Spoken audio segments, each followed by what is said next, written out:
Welcome, deep divers. You know those legendary books, the ones that often grace bookshelves, almost like a badge of intellectual honor, proudly displayed, but perhaps more often than not, remain uncracked and unread cover to cover. Oh, definitely. We all have a few of those, I think. Well, today we're plunging into precisely one of those formidable yet profoundly celebrated literary giants, James Joyce's Ulysses. Ulysses. Truly is a phenomenon, isn't it? We're talking about a book that evokes this really fascinating paradox. How so? Imagine buying the most advanced, top-of-the-line smartphone, only to find yourself using it almost exclusively for basic calls. Okay, I can picture that. That's often the reality with Ulysses. For all its renown, its reputation as an unread masterpiece kind of precedes it. And we actually have the data to prove just how unread it is. If you look at the Hawking Index, it's this clever metric based on Kindle data that reveals how much of a book people actually finish. Ulysses scores a mere jaw-dropping 1.7%. That's incredibly low. Just let that sink in. Compare that to, say, Thomas Pynchon's famously challenging Infinite Jest, which clocks in at a more respectable 15%, or, Harry Potter and the Sorcerer's Stone, devoured by a whopping 95.9% of its readers. Wow. So the question really becomes, what is it about Ulysses that makes it such an intellectual Everest for so many, even as its critical reputation continues to soar? That glaring gap between its immense critical acclaim and its incredibly low completion rate, that's precisely what piques so many people's curiosity and, let's be honest, often leads to a degree of frustration. Yeah, I bet. We've seen this sentiment echoed in our sources, particularly from a Reddit user named Hulkstrong23. They put it perfectly. They'd asked people who claimed to have read Ulysses why it was so revered. And what did they say? And the common, often deflating answer was just, idk.e just is. Oh, that's frustrating. Like no real explanation. Exactly. No one could truly articulate why they loved it, or even what it was fundamentally about, leaving curious readers feeling like they were missing some crucial secret knowledge, or maybe that they weren't intelligent enough to grasp its genius. That feeling of being on the outside of some exclusive intellectual club is incredibly common, I think. And this deep dive is specifically for you, the listener, whether you're currently contemplating your first heroic foray into Ulysses. Which is a brave thing to do. It is. Or maybe you've started and, like many, found yourself lost in its intricate maze.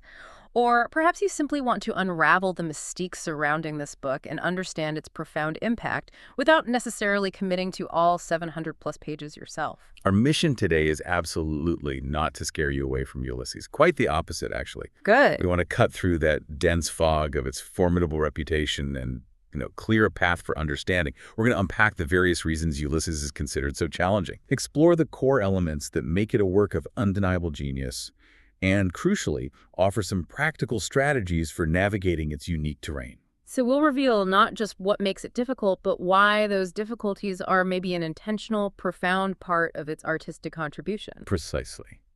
And we'll explore how it fundamentally changed the way we approach reading itself. You'll discover that even without grasping every single detail, and trust me, that's perfectly okay, there's immense value, profound insight, and surprising enjoyment to be found.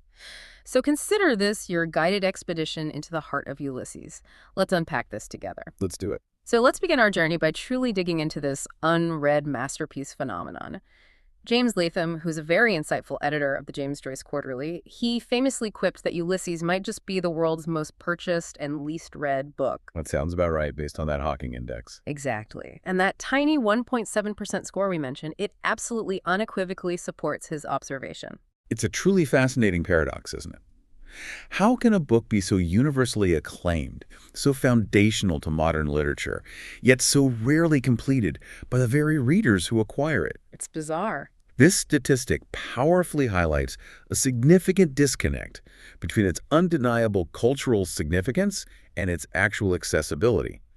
It creates this very common frustration for readers, like that Reddit user, Hulkstrong23, who feel as though they're excluded from some sort of intellectual club, Right. unable to connect with something so revered. The cultural weight of the book, it often overshadows the actual reading experience for most people. That sentiment really resonated with me from our sources. That Reddit user perfectly captured it, lamenting how they'd asked people why Ulysses was so loved. And the typical response was that shrug and that dismissive, idk.e, it just is. Yeah, not helpful at all. It creates this shared experience of intimidation and frustration where you feel like you're missing something crucial, when in reality, it's the very nature of the book itself that often defies simple summarization on a first pass. It's not a failing on your part as the reader, but an indication of Joyce's radical approach. And that inability to easily summarize it is, in a way, precisely part of his genius. Ulysses isn't simply a difficult book for difficulty's sake. Okay, that's important. It's challenging precisely because it's so profoundly innovative.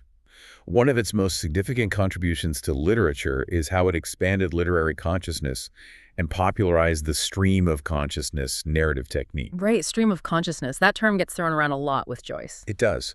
And while a French writer, Edouard Dujardin, actually originated it, Joyce truly mastered it and brought it into the mainstream, showing its full potential. So what exactly is stream of consciousness for anyone maybe unfamiliar, and how does Joyce use it to pull us into his characters' minds? It's certainly not your grandmother's linear storytelling, that's for sure. It's not. Joyce masterfully employs this technique to delve deep into the incredibly complex inner worlds of his central characters, Leopold Bloom and Stephen Dedalus. He largely abandons traditional plot structures and conventional narration to give you this continuous, unfiltered flow of their thoughts, sensations, and observations. It's like being directly inside their heads, experiencing their every fleeting thought, how unrelated ideas spontaneously connect, and how they absorb every tiny, seemingly insignificant detail of their environment. It sounds immersive, but maybe also chaotic. It can be, absolutely. That's it, exactly. Take, for instance, the Lotus Eaters chapter, where we follow Leopold Bloom on his morning walk around Dublin. Joyce uses stream of consciousness to show his mind at work, soaking up all the minutiae of the environment. So you're not just reading what he does. Exactly. We're experiencing what he thinks as he does it. A stray thought about a bar of soap might quickly lead to a memory of his wife, then to a fleeting observation about a passing funeral, all in rapid succession, mirroring the actual, often chaotic flow of human thought. Okay, I see. This creates an incredibly rich, immersive, and yes, sometimes overwhelming internal landscape for the reader. And beyond just the stream of consciousness, Joyce's command of the English language and his sheer willingness to experiment with form are legendary. The novel is celebrated for it. Oh, absolutely. Yeah. He models each of the 18 episodes after a completely different literary style, almost making them separate, miniature novels or plays that somehow still contribute to the overarching story. Wow, each one is different? Pretty much. Yeah. It's not just a story. It's a monumental showcase of literary possibility, constantly pushing the very boundaries of what a novel can be. So the stylistic diversity, it's a key artistic achievement, but I imagine it also contributes to the book's difficulty. It absolutely does, though. It's also part of the reward. You have episodes that feel like they're inspired by Dickens, full of rich descriptive prose. Okay. Or one entirely presented through jarring newspaper headlines, using bold pronouncements and clipped phrases. Another chapter unfolds in a catechism style, like a series of questions and answers, mimicking religious instruction. It's like a Q&A. Exactly. And then there's the compelling, fluid language of the final episode, Molly Bloom's famous soliloquy, which is almost mesmerizing in its rhythm and lack of punctuation. Each chapter is a new linguistic adventure. That sounds both exhilarating and exhausting. It can be, which, while challenging, is also incredibly rewarding once you sort of settle into its rhythm for that particular chapter. What I find truly revolutionary, though, is how Joyce takes the incredibly mundane, the everyday, and transforms it into the epic. Yes, that's a central point. Yeah. Ulysses is, at its core, a modern retelling of Homer's ancient Greek epic, the Odyssey. Right. Bloom is Odysseus, Stephen is Telemachus. Precisely. But instead of a heroic journey across seas and battles, its central characters, Leopold Bloom and Stephen Dedalus, are just living largely ordinary, everyday lives in Dublin on June 16, 1904. Just one day. Just one single day. Yet, through Joyce's meticulous eyes, their seemingly routine experiences, a trip to the butcher, attending a funeral, an evening stroll reflect universal human trials. Moments of infidelity, missed opportunities, small satisfactions, deep fears, and profound reflections. So it elevates the ordinary in a profound way. It really does, suggesting that common life is as tumultuous and significant as an ancient epic voyage. Joyce famously quipped that if Ulysses isn't worth reading, then life isn't worth living. That's quite a statement. It highlights his belief that the battles and triumphs of everyday existence hold as much weight as any mythic adventure. Bloom's minor trials navigating anti-Semitism in Dublin, dealing with his wife's infidelity, an advertising canvassing gig. They mirror Odysseus' challenges on his epic journey. So it turns our attention inward. Exactly, towards people's deepest dreams, fears, and reflections, showing that the profound can be found in the prosaic. Sam Sloat, a prominent Joyce scholar, puts it beautifully, saying Joyce succeeds in transmuting the daily bread of experience into the radiant body of ever-living life. Wow, transmuting the daily bread. I like that. It's perfect, isn't it? The true genius here is not just that Joyce found epic in the everyday, but that he challenges us, the readers, to recognize the profound drama unfolding in our own seemingly ordinary lives, the battles fought, the journeys taken, simply by waking up and going about our day. And here's a surprising nugget that often gets overlooked amidst all the talk of its complexity. Despite its reputation, Ulysses is absolutely packed with humor. Yes. People forget this. We're talking body humor, frank observations, even poop and dick jokes, as one source put it. Really, in Ulysses. Oh, yes. Joyce himself reportedly saw humor as its best quality. He even famously said he put so many riddles and enigmas in his works that they would keep professors busy for 3 centuries. Which they have been. They certainly have. It suggests a playful, even mischievous intent. So he was kind of an art troll. He was definitely an art troll in the most delightful sense of the word.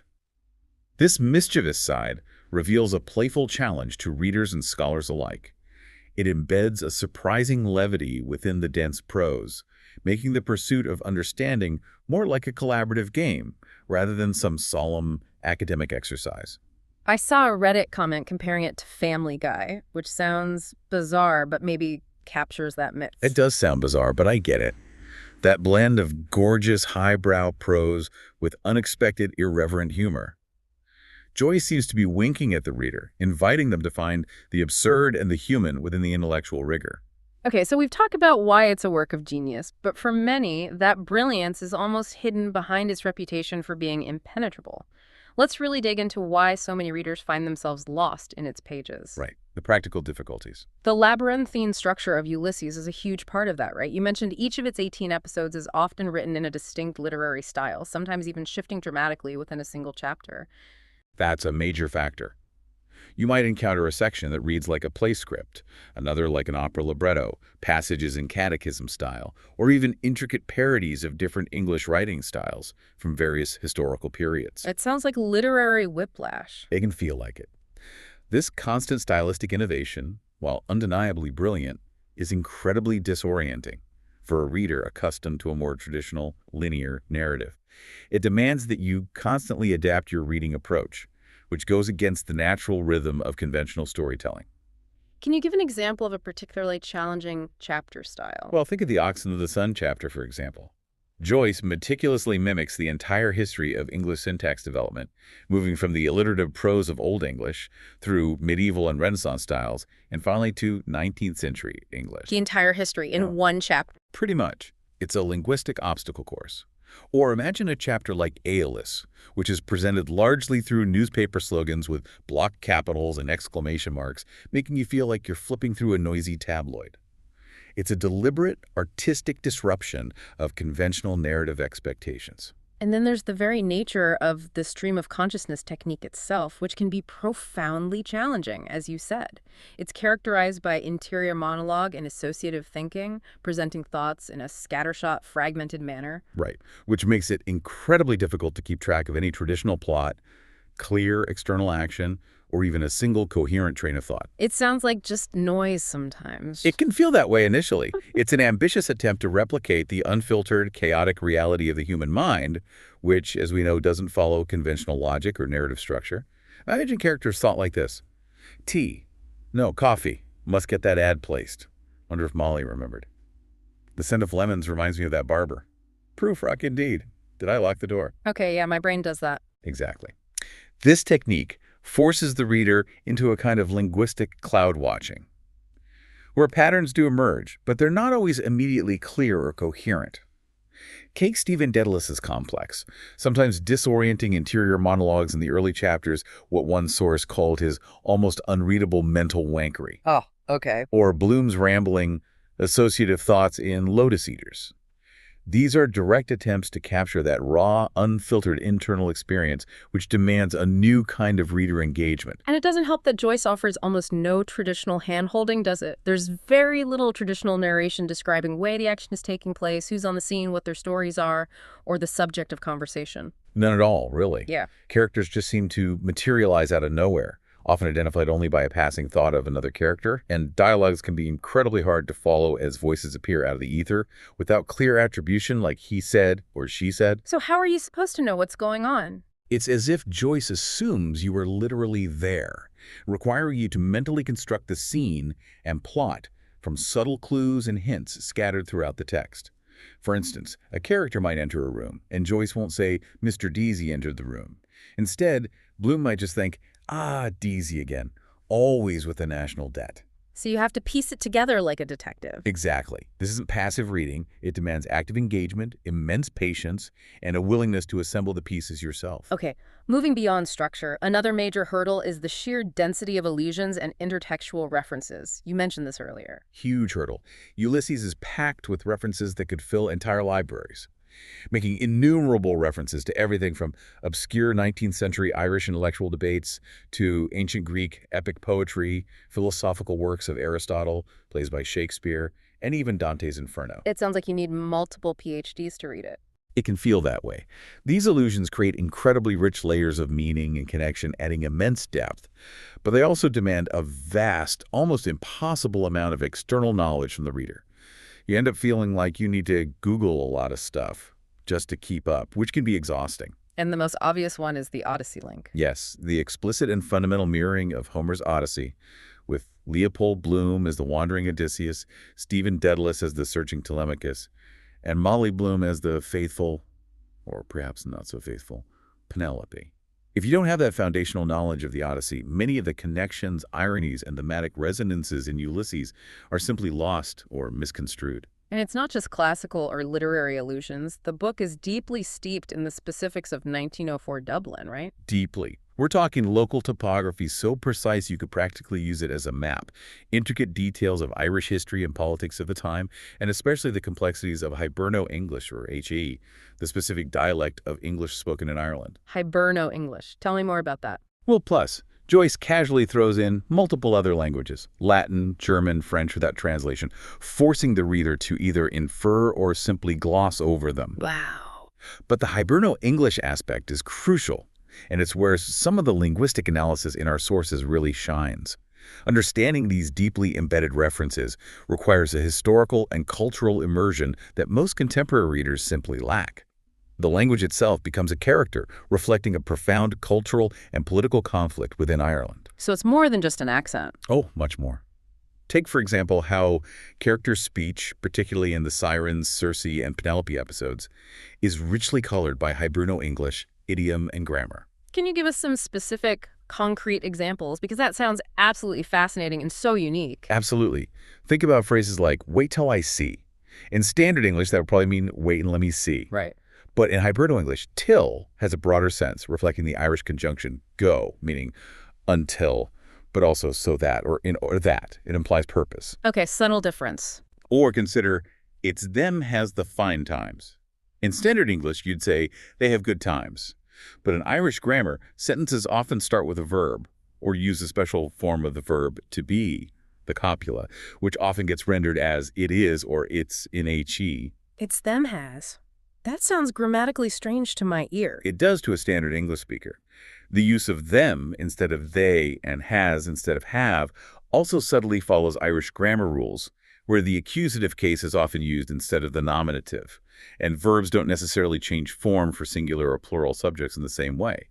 It's a subtle, yet grammatically subversive way of speaking, asserting an Irish identity through the English language. So it's not just an accent. It's a whole different grammatical and idiomatic structure influencing the English. That's incredible. What else? Oh, there are many fascinating nuances. For example, the word bothered in Hiberno-English often means deaf, deriving from the Irish word bodhar, not confused as it would be in standard English. So bothered means deaf. Often, yes, in that context. So a phrase like bald and bothered in Ulysses could easily mean bald and deaf, which drastically changes the meaning for the uninformed reader. Wow, okay. That's a big difference. Another common HE feature is the consociatudinal tense, using do be or does be to express habitual action. For instance, stout lady does be with you in the brown costume implies she is usually with you, not just present at that moment. Does be. I've never heard that. It's very characteristic. And the use of on you in phrases like, I'll complain to Mrs. Demassey on you, is a direct translation of an Irish idiom, indicating a complaint against someone, not about them, to someone else.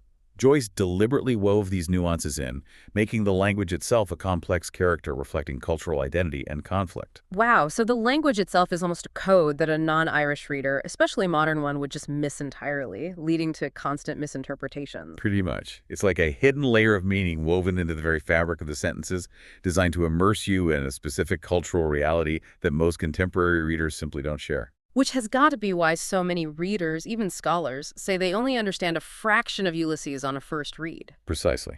It's truly like an iceberg, where a vast amount of its meaning is hidden beneath the surface, only to be revealed with deeper engagement.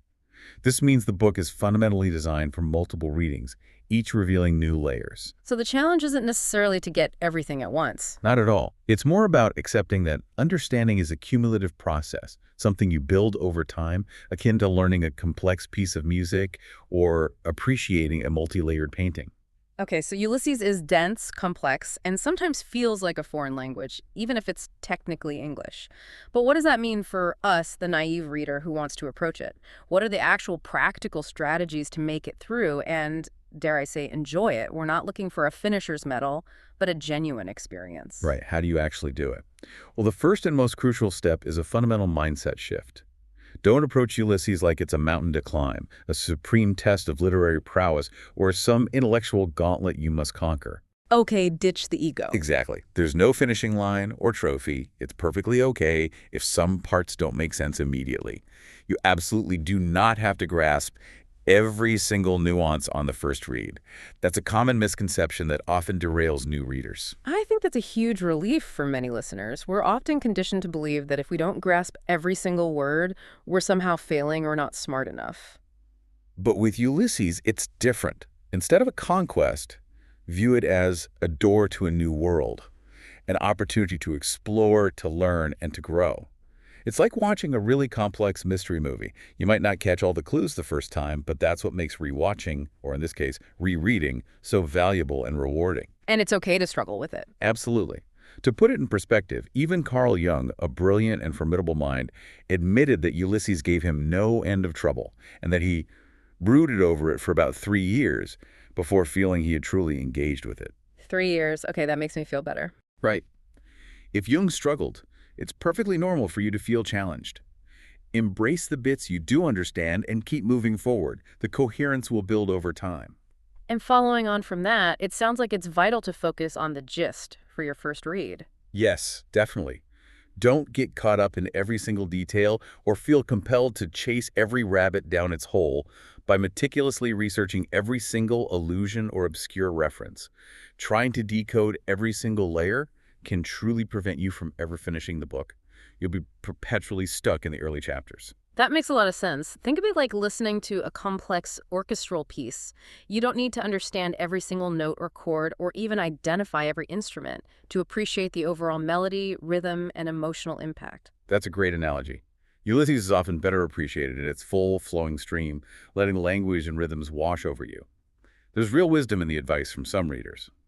If you just read and don't stop, eventually your mind will relax, and many things will start to make sense without you actively trying to understand them. So immersion over meticulous dissection, at least for the initial pass. Exactly. Let it happen. Okay, moving into practical reading approaches, you mentioned companion guides. Yes.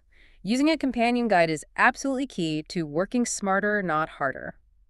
These resources are invaluable. They provide essential background information, explain obscure references, and offer insights that can genuinely enhance your reading experience without requiring you to become a Joyce scholar overnight. Yeah, think of them as your friendly, incredibly knowledgeable tour guides when you're exploring a new, incredibly dense city like Dublin in 1904. Perfect analogy. We're talking about resources like Don Gifford's comprehensive annotations. It's like the Encyclopedia for Ulysses. Okay. Or Harry Blumeyer's The New Bloomsday Book, which provides a helpful synopsis for each chapter.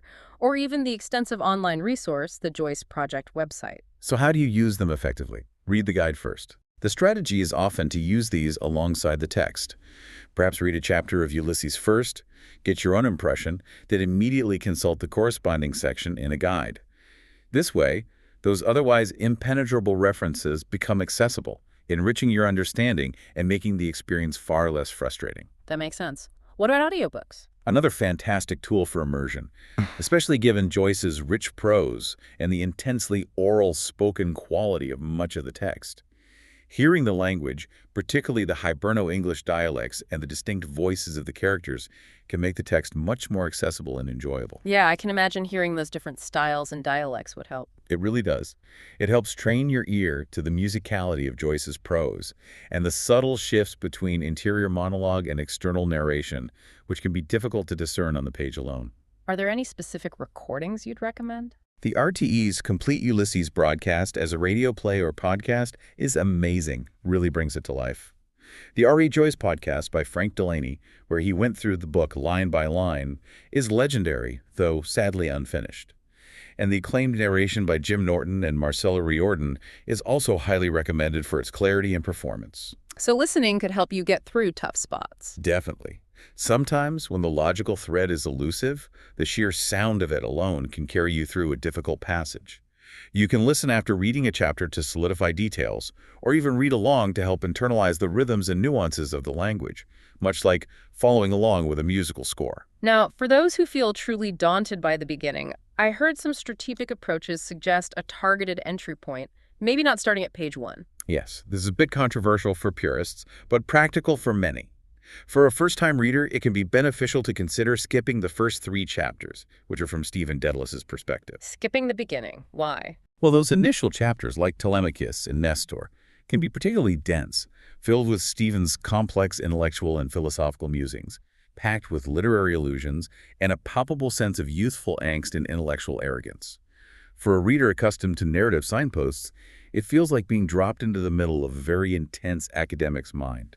It can be quite off-putting. So instead of grappling with Stephen right away, you recommend jumping straight to chapter 4. What's different there? That's right. Jumping to chapter 4 is often a far softer landing into Joyce's unique style. Chapter 4 introduces Leopold Bloom, who is generally considered a more sympathetic and easier character to follow. His thoughts, while still stream of consciousness, are more grounded in everyday reality, his breakfast, his cat, an advertisement he's working on. So it's more relatable, maybe. Much more.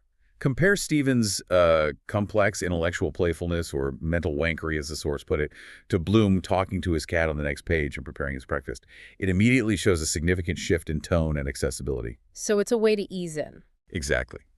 While some purists argue against skipping chapters, as it disrupts the cohesive piece, this flexible approach acknowledges the book's episodic nature and significantly increases the likelihood of completion and enjoyment for intimidated readers. The argument is it's better to engage with parts of it than to give up entirely on page 50. That's a very practical piece of advice. Any other chapters to consider approaching strategically, maybe skipping others? Yes. Chapter 14, Oxen of the Sun, is notoriously difficult. It's often where even seasoned readers hit a wall. Why is that one so hard? It's structurally unique, mimicking the entire history of English prose styles, like we mentioned, to represent the development of a human fetus. And it's incredibly challenging to follow the actual events happening underneath the stylistic display, while it's also the chapter where the main characters eventually meet, which might make one hesitant to skip it. Yeah, that sounds important. It is, but its extreme stylistic difficulty often makes it a huge hurdle. Some suggest reading a summary and moving on for the first pass. Okay, what about if you just want a taster of Ulysses, a single episode to see what it's like? For a taster, a single representative episode that encapsulates its humor and stylistic experimentation without requiring deep context. Chapter 12, Cyclops, is often suggested. It's incredibly humorous, set in a pub, showcases Joyce's experimentation with language through interpolations and parody, and is quite representative of his overall style. It gives you a good flavor. Beyond specific chapters, it sounds like pacing is also incredibly important for a book of this scale and density. Absolutely critical. Ulysses is a marathon, not a sprint, and should be treated as such. Setting a gentle, realistic reading schedule, perhaps a certain number of pages or a single chapter per day or week, prevents overwhelm and allows time for reflection and assimilation of the dense material. Don't feel pressured to rush. Take your time. Exactly. And finally, don't underestimate the power of reading aloud, particularly for sections like Molly Bloom's famous final episode, which is almost pure sound and rhythm. One with no punctuation. That's the one. Vocalizing the words can reveal rhythms, emotional nuances, and meanings that might be obscured when simply read silently on the page. Joyce's prose often has a performative, almost poetic quality that comes alive when spoken. Okay, so you've maybe employed some of these strategies. You've made it through Ulysses, perhaps you skipped a chapter or two, leaned heavily on a companion guide, or even listened to an audiobook to help with the flow. But here's the kicker. Reading Ulysses isn't just a one-and-done experience, is it? Not at all. The novel actively demands to be reread, and what we often refer to as reading Ulysses is, in fact, rereading. So the real reading happens on the second or third time through. In a way, yes. That's a profound shift in how we typically think about engaging with a text. Your first pass doesn't have to be perfect or even deeply understood. It's explicitly designed as a book you return to, revealing more on second, third, or even multiple reads. How does that work? What changes? This rereading process is recursive and dialogic. Your initial, perhaps fragmented understanding informs deeper dives, and those deeper insights then reinterpret earlier material. You spot connections you missed, understand references that were opaque before. It's how the naive reader eventually gains a satisfying mastery over the text, moving from confusion to clarity.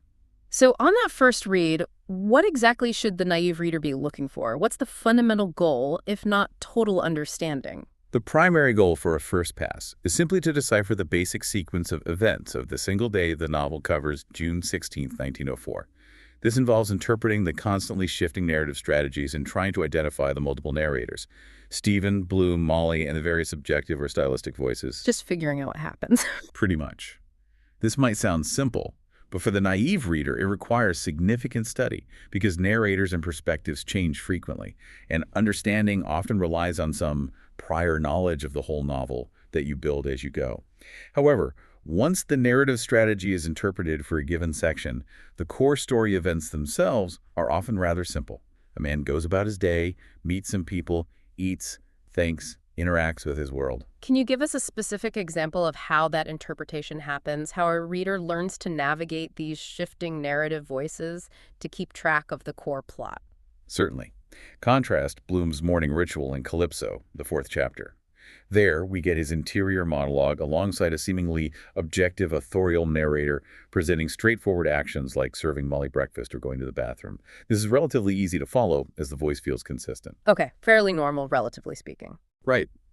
Then suddenly, in Ulysses, the 7th chapter, set in a newspaper office, the narrator is dramatically foregrounded with jarring newspaper-style headlines like "Bloom blossoms," "Groups of dignitaries," interrupting the flow.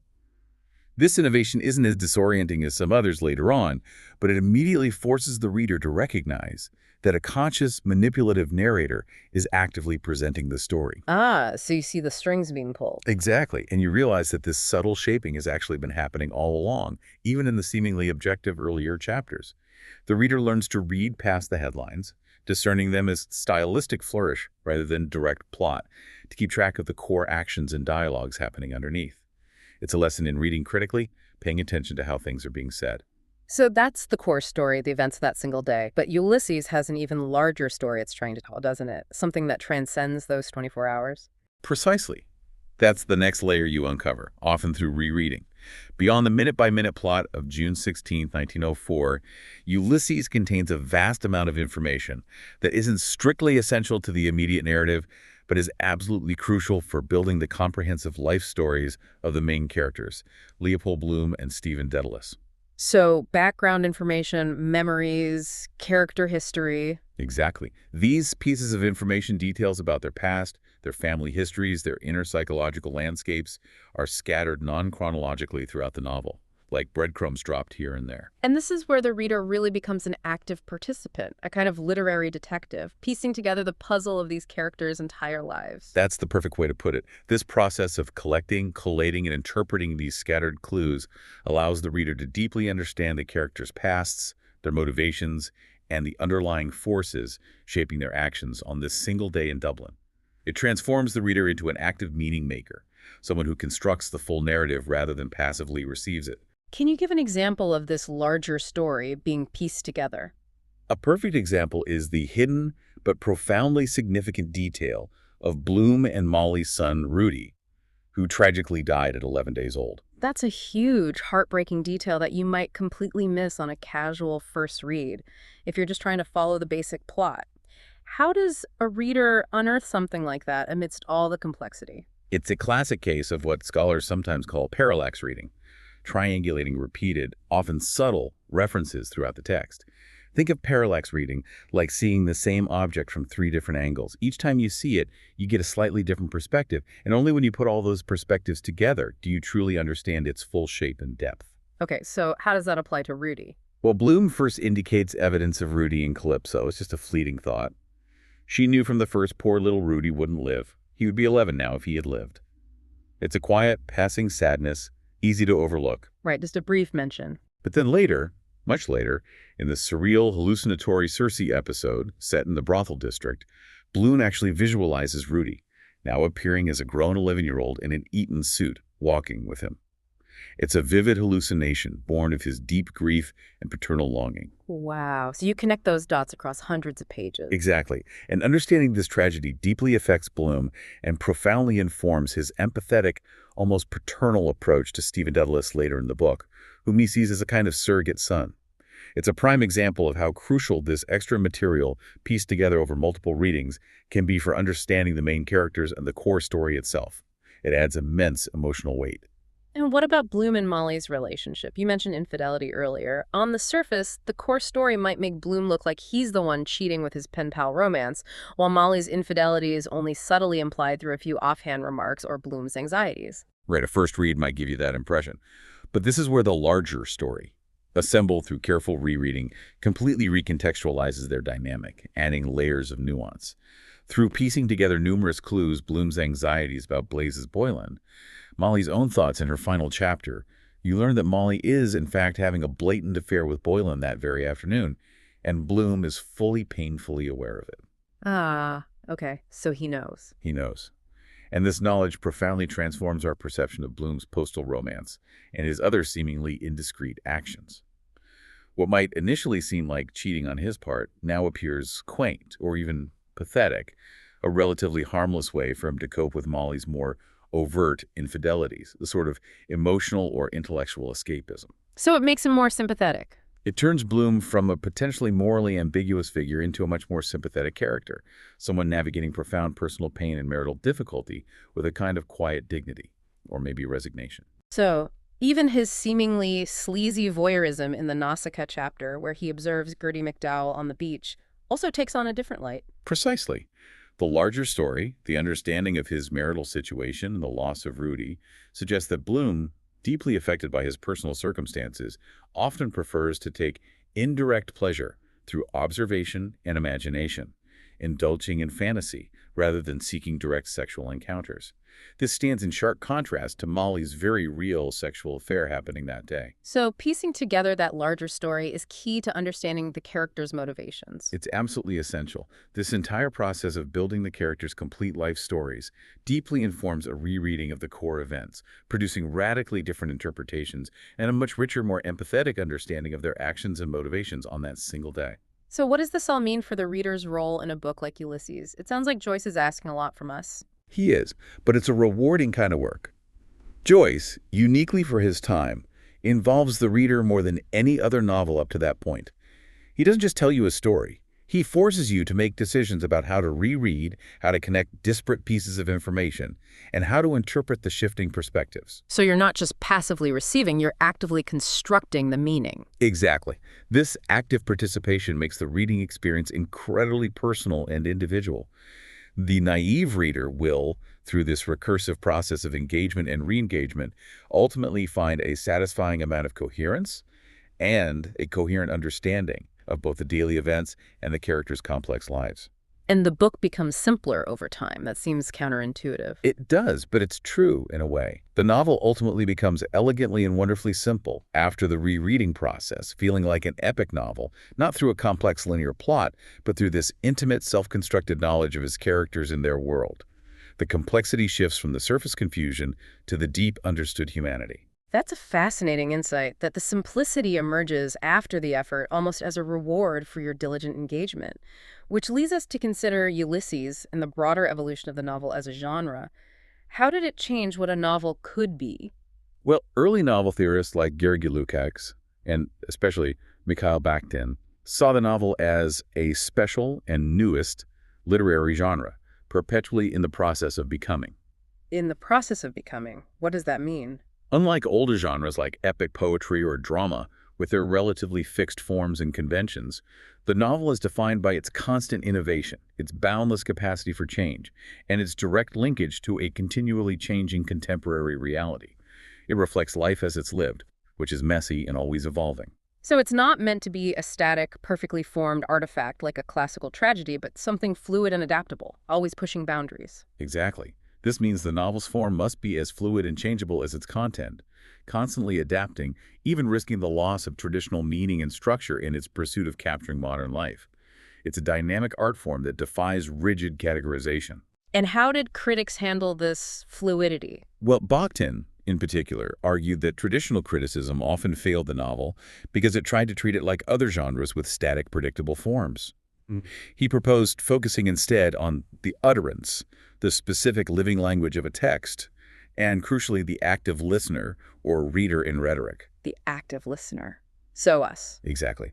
For Bakhtin, the meaning of a novel isn't just embedded by the author, it's co-created in the dynamic interplay between the text and the reader, who actively responds and interprets. And this is precisely where Ulysses was truly revolutionary, wasn't it? It didn't just invite active reading, it demanded it. Absolutely. Ulysses forced careful readers to engage in rereading and in doing so taught us to be different readers. Before Ulysses, many novels could be consumed more passively, but Joyce's work, with its fragmented narratives, shifting styles, and dense allusions, made that impossible. So it changed the rules of engagement between author and reader. Fundamentally. It compelled readers to become active participants, to piece together meaning, to return to the text, to think critically about how the story was being told as much as what story was being told. This active engagement, inherent in Ulysses, perfectly highlights the Bakhtinian rhetoric, implicit in the novel genre itself, solidifying its immense importance to literature. It's an invitation, not just a lecture. And that enduring legacy is a powerful one. Ulysses was historically crucial for the novel genre and for literature in English because it was arguably the first novel to truly respect its reader by inviting, even demanding, this active participation in meaning-making. Yes, and what's fascinating is that despite its radical innovations in involving the reader, Ulysses still retains a rather staid concept of story at its core. Stayed. How so? Well, beneath all the stylistic virtuosity and fragmentation lies a relatively straightforward chronological sequence of events over a single day. This, surprisingly, makes it much less dated than one might think, especially when you compare it to later, potentially even more abstract novels. Like what? Like, say, Thomas Pynchon's Gravity's Rainbow. That book initially seems to have no discernible story at all and is often called unreadable. Yet, even Gravity's Rainbow, as scholars have shown, still relies on a hidden chronological series of events as its backbone, however deeply buried. So even as the novel continues to evolve and push boundaries, there might be a fundamental need for a coherent, discoverable story at its heart, no matter how deeply embedded or fragmented it might be. It raises an important question. Is a recognizable story, even if obscured and requiring immense effort to unearth, essential for a text to truly function as a novel? Ulysses seems to suggest that even in its most experimental and challenging form, that core narrative, however complex its unearthing, remains foundational to its very nature and its enduring human appeal. We've journeyed through the intricate world of James Joyce's Ulysses, exploring why it's considered both a daunting challenge and an unparalleled masterpiece. We've seen how its experimental narrative, deep allusions, and specific use of language like Hiberno-English contribute to its complexity. But also how these very elements are integral to its profound insights into human consciousness and the epic nature of the everyday. And we've armed you with practical strategies, from embracing imperfect understanding to utilizing companion guides and audiobooks, and even strategically approaching certain chapters. We hope we've shown you that this isn't a mountain to be conquered, but a rich, rewarding landscape to explore at your own pace, one that reveals more with each visit. So what does this all mean for you, the curious reader? Perhaps the true genius of Ulysses isn't just in what it says, but in what it does to us as readers.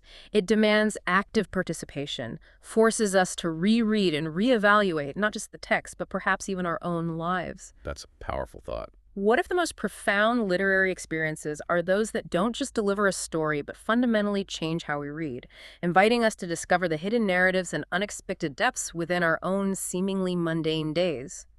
Consider how this singular deep dive into a book about a single day in Dublin might just reshape your understanding of every story you encounter, and indeed every day you live from now on.